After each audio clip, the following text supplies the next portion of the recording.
Welcome to the presentation, How the Social Value Act Contributes to Wealth Inequality in the UK Construction Industry.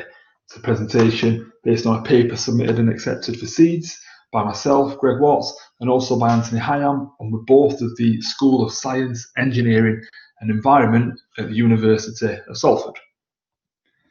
So first I'm just going to give a quick overview, a bit of context for the changing landscape for local authorities.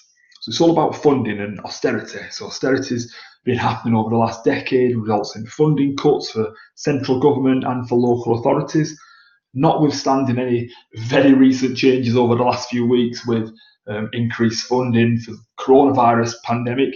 The general trend has been one of austerity for the last decade or so. And it's led to rising wealth inequality. So the rich have got richer, the poor have got poorer, and this gap is ever increasing between the two.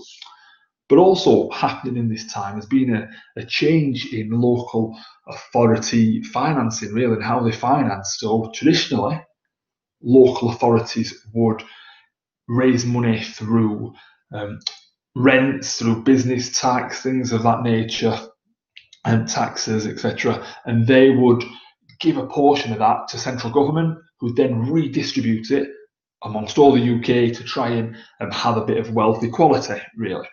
That's changing now in that local authorities are going to retain a lot more of what they raise themselves. They're going to get less money from central government, but retain a lot more of what they raise themselves, which is good in some respects. It has a lot of benefits, but it's also got a lot of negatives and drawbacks that are explored as well. But it does mean that local authorities are getting really a focus on what they spend now, and they're trying to squeeze every last bit of benefit out of what they're spending because it's all on them, if you like. They've got much more autonomy. So how does this impact construction? Well, a lot of local authorities spend a lot of money in the construction industry. So the left, that represents most traditional construction procurement. So that diagram there is from the British Standard for Construction Procurement, which is very good. So I'm not saying anything negative against that. I'm just using it for illustrative purposes about how construction was generally focused on time, cost and quality. And local authorities, much like any client, would try and get the acceptable quality for the lowest price in an acceptable time frame, and that's what they'd award contracts on. However, since 2012 or 2013, when it came into force, the Social Value Act has enabled local authorities to focus on wider procurement criteria.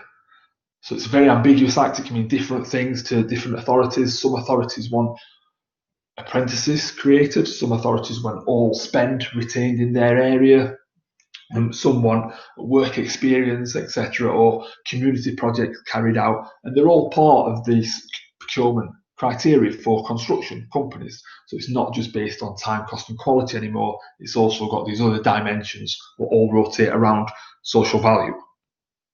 Now you'd think that given the ability of local authorities and of government to ask for these extra measures to occur, it should be bridging the gap in wealth inequality. But actually it's been rising since the introduction of this act, and I'm not saying it's related, but I'm saying happened at the same time as an increased focus on social value is this increase in wealth inequality. This gap is continuing throughout the UK. So this research, if you like, this paper sets out to explore this correlation, if you like, this relationship. It's a very deductive approach. It goes out and tries to understand the nature of the wealth inequality gap, understand how the public services are dealing with the Social Value Act and how they're enacting it in their local areas, etc. And it uses the theoretical lens of legitimacy theory. Now, the paper explores this in much more area, but there's several different criteria here, different categories of legitimacy, and it basically tries to explain this is why people behave or organisations behave in a certain way. It's to seek different types of legitimacy from stakeholders. They can try and get every bit of legitimacy and progress on a continuum from one easier to get aspect to a more difficult to get aspect, or they could go quite focused on one type of legitimacy. And we use this in this paper as both a a lens to analyse the results and also a structure to the questions and things we asked in interviews.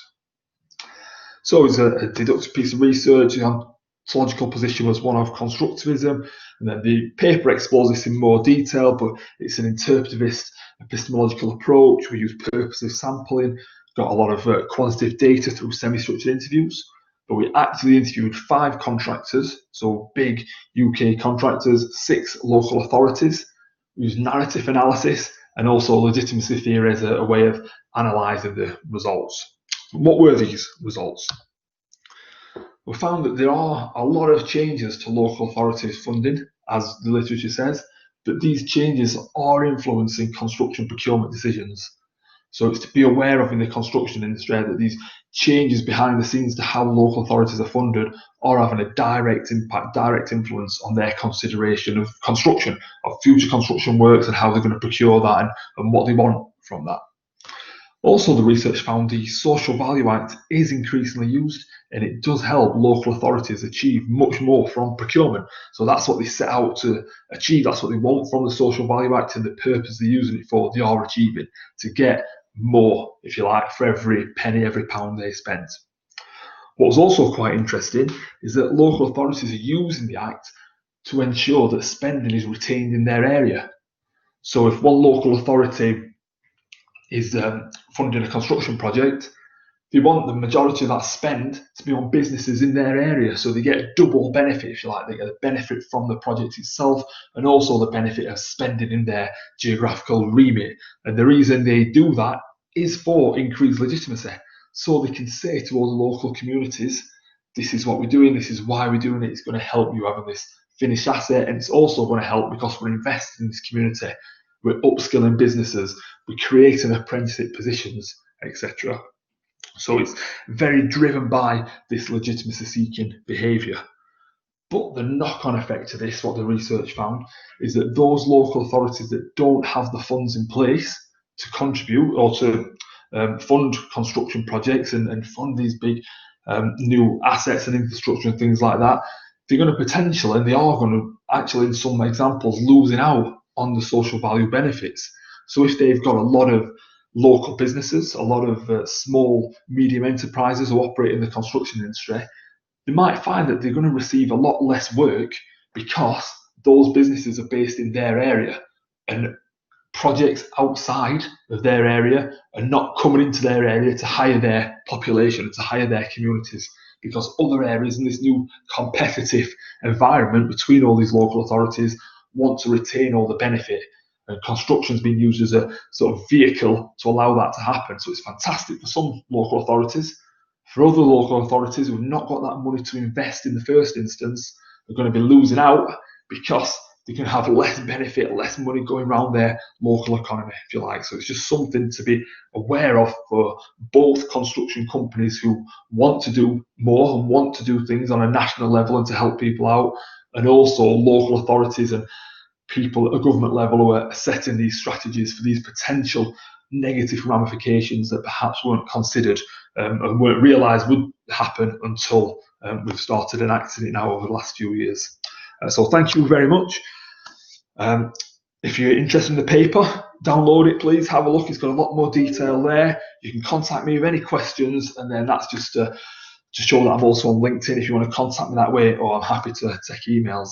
Thank you very much.